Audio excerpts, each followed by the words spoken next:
Chapter 24. Wrong, all wrong.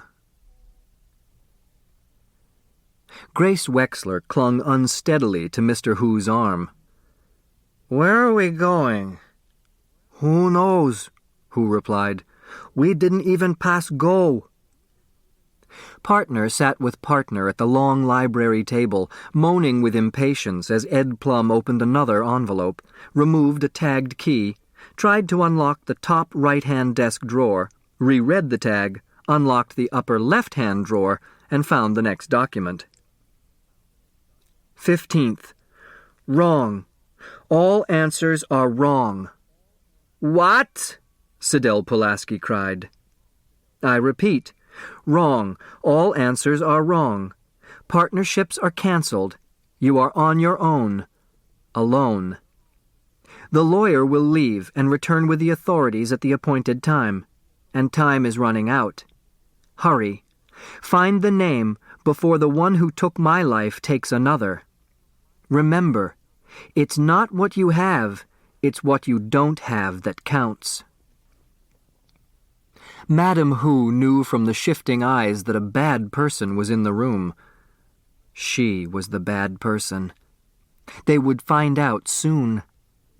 The crutch lady had her writing book back, but all those pretty things she was going to sell, they wanted them back too. She would be punished. Soon. "How much time do we have?" Turtle asked. Ed Plum left the library without answering, and locked the door. "Oh, my!" Flora Bomback ran to the French doors. They opened. Sidel Pulaski complained of a chill, and the dressmaker had to shut the doors, but she left them unlatched, just in case. Mr. Who said the tea tasted funny, maybe they had all been poisoned. Denton Deere diagnosed paranoia. The doorman, who was pacing the room, replied that anyone who was not paranoid, after being told that the murderer would kill again, was really crazy. He stopped to pat Turtle's slumped shoulders. "Cheer up, my friend. The game's not over yet," Sandy whispered. "You still can win. I hope you do." Otis Amber told everyone to sit where he could watch them. Theo rose. "I think it's about time we played as a team and shared our clues and shared the inheritance." With the murderer? Well, all right. Agreed. Sidel Pulaski still thought the answer had something to do with America the Beautiful. "Does anybody have a clue word that is not in the song?" "I'm not sure," Doug said mischievously. "Sing it again." No one cared for that idea. "It is not what you have, it's what you don't have that counts," Jake Wexler reminded them. "Maybe some words in the song are missing from the clues." That makes sense. "Does anyone have the word amber?" Mr. Who asked. "Not again," Otis Amber groaned. "You heard the will. It said all answers were wrong. Well, I was one of the wrong answers." "But Mr. Westing wrote the will before the game began," Sidel argued. "Perhaps he assumed we weren't smart enough to find you out so soon." Judge Ford did not interfere. Otis Amber could take care of himself. She had to be prepared to defend Crow when the time came. Crow sat with her head bowed, waiting. No one had the word amber, but two pairs had am in their clues. "Two ams do not an amber make," Sidel declared. "Two ams stand for America, America." "I've got America," Jake Wexler shouted. "I've got America." Ravings of a madman, Mr. Who thought. The podiatrist, could he be the one? Jake explained in a calmer voice. "The two ams could not stand for America, America, because one of my clues is America." Sandy stood, took a long swig from his flask, coughed, then spoke in a hoarse voice. "We're getting nowhere. Why doesn't everybody hand in their clues so Ms. Pulaski can arrange them in order, and we can see what's missing." Her eyes narrowed with suspicion. The judge watched Sandy collect the clues. "Just write them out again," he said to Turtle, who had eaten the originals. Then he placed the paper squares before the secretary and resumed his seat. What was her partner doing? Why was he playing into Westing's hands? He knows the answer. He knows he's leading the heirs to Crow. Again the judge studied the doorman's battered face, the scars, the bashed-in nose, the hard blue eyes under those taped spectacles, the baggy uniform. Everyone was given the perfect partner, Chris said. Chris was right. She was paired with the one person who could confound her plans, manipulate her moves, keep her from the truth. Her partner, Sandy McSuthers, was the only heir she had not investigated. Her partner, Sandy McSuthers, was Sam Westing. The secretary quickly arranged the clues in order. "O beautiful for spacious skies, for waves of grain, for purple mountain majesties above fruited plain. America, God shed his grace on thee, and thy good with brotherhood from sea to shining sea." "The missing words," Sidel Pulaski announced, "are Bertha, Erica, and Crow." "Bertha, Erica, Crow!" Crow paled. Judge Ford stood. "May I have everyone's attention? Thank you. Please listen very carefully to what I have to say. We found the answer to Sam Westing's puzzle. Now what are we going to do? Remember, we have no evidence of any kind against this unfortunate woman. We don't even have proof that Sam Westing was murdered. Can we accuse an innocent woman of a murder that has never been proved? Crow is our neighbor and our helper. Can we condemn her to a life imprisonment just to satisfy our own greed? For money promised in an improbable and illegal will? If so, we are guilty of a far greater crime than the accused. Bertha Erica Crow's only crime is that her name appears in a song. Our crime would be selling, yes, I said selling for profit, the life of an innocent, helpless human being." The judge paused to let her words sink in. Then she turned to her partner. Her voice hardened. "As for the master of this vicious game—" She paused. What's happening to him?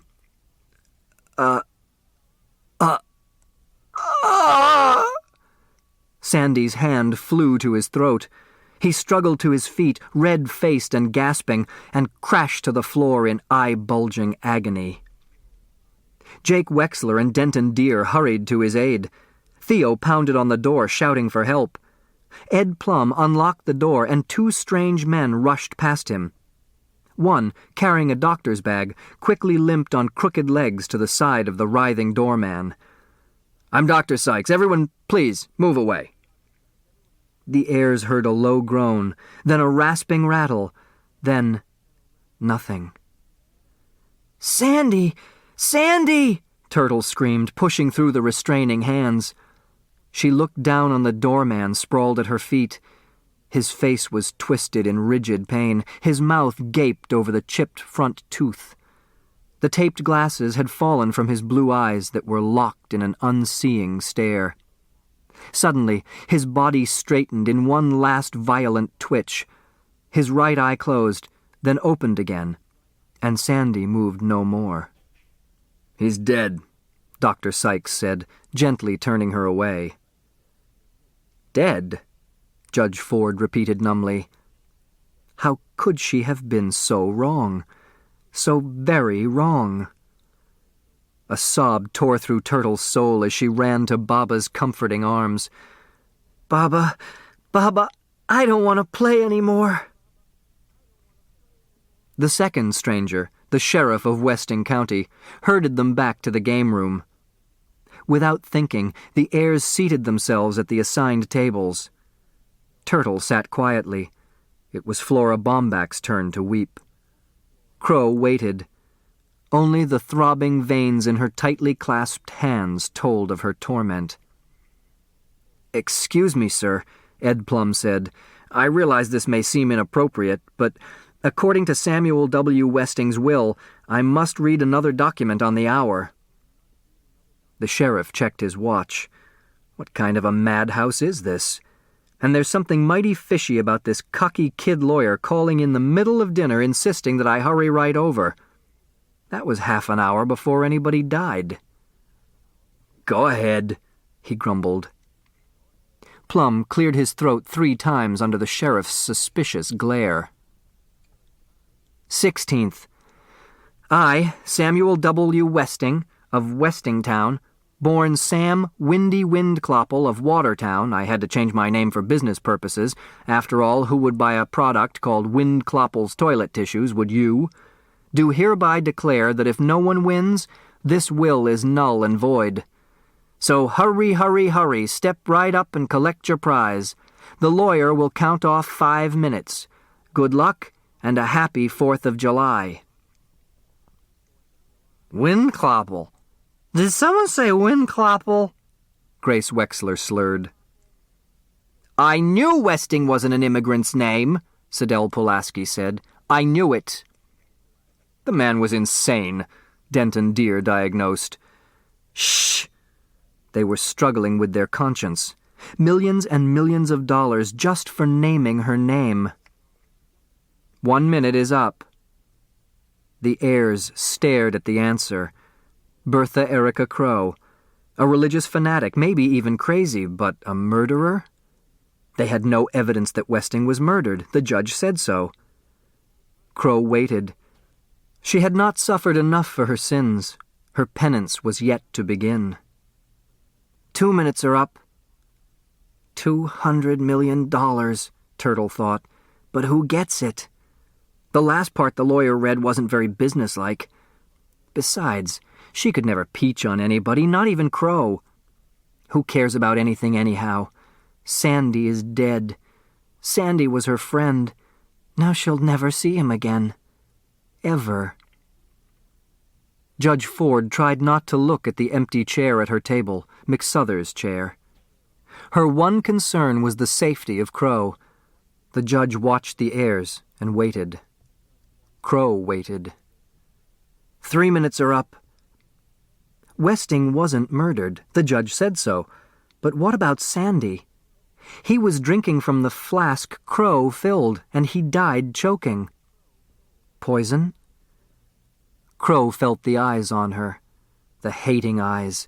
They scoffed at her beliefs. They joked about her soup kitchen. Only 2 people here mattered to her. She was so tired of waiting. 4 minutes are up. The answer is Bertha Erica Crow.